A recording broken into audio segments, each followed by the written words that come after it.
What's going on, guys? It's your boy Anthony, and I'm back for another review, little breakdown of F1, the new Brad Pitt movie that just came out. Go check it out in IMAX. It was fully shot with IMAX cameras. Joseph Kosinski is the director of this movie. He's known for Tron Legacy and the new Top Gun movie. It's a lot of the driver perspective shots. You see a lot of that translating from Top Gun. I think he's just honing his craft even more. We get to follow Brad Pitt, whose character in this movie is named Sonny Hayes. He's kind of an old school race car driver, started up coming up in F1 when he was really young, kind of got into a bad accident, and then from there has kind of been a journeyman through basically every other kind of version of racing.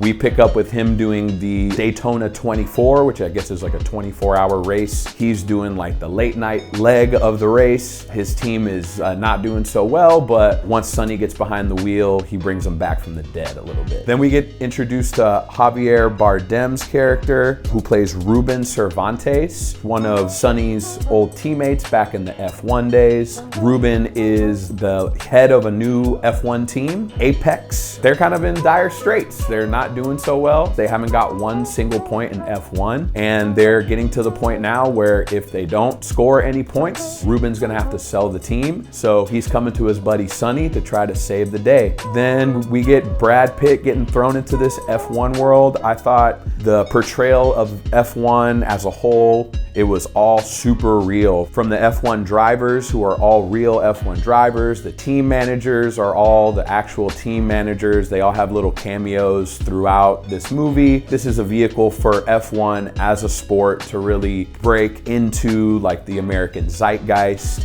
Damson Idris, his character's name is Joshua Pierce. He really portrayed that cocky, young race car driver, and he did a phenomenal job. Everything was spectacular in this movie. Apple spared no expense. I think Brad Pitt was the perfect choice for this. Charismatic, he carried the role very well. He had that swagger that you needed to be a believable race car driver. There was also a love interest with the technical director of the racing team, Carrie Condon. Her character's name is Kate McKenna. You kind of need that love interest, and it needed to be a girl that was on the same level as Brad Pitt. It couldn't just be like some waitress he met in Vegas. The races were awesome. I think, of course, a lot of the strategy and stuff was probably a little bit unbelievable and a little bit far-fetched if you do know how F1 racing is. The general population of people that are watching this aren't F1 fans. Most likely this is their first foray into even seeing anything F1 related. To make the story interesting, to have those interesting story beats, to have those kind of far-fetched strategies, I think it played well to the drama. I think it made the story even cooler. The score from Hans Zimmer, back to, you know, Apple sparing no expense, was phenomenal. You expect these kind of big orchestral things coming from Hans, but in my opinion, it was pretty grounded and not as like epic as a lot of his other things, but I think it fit so perfectly. And then in the IMAX format, you can feel all that sound. It reverberates throughout the seats, and I think it is by far the best way to experience this film.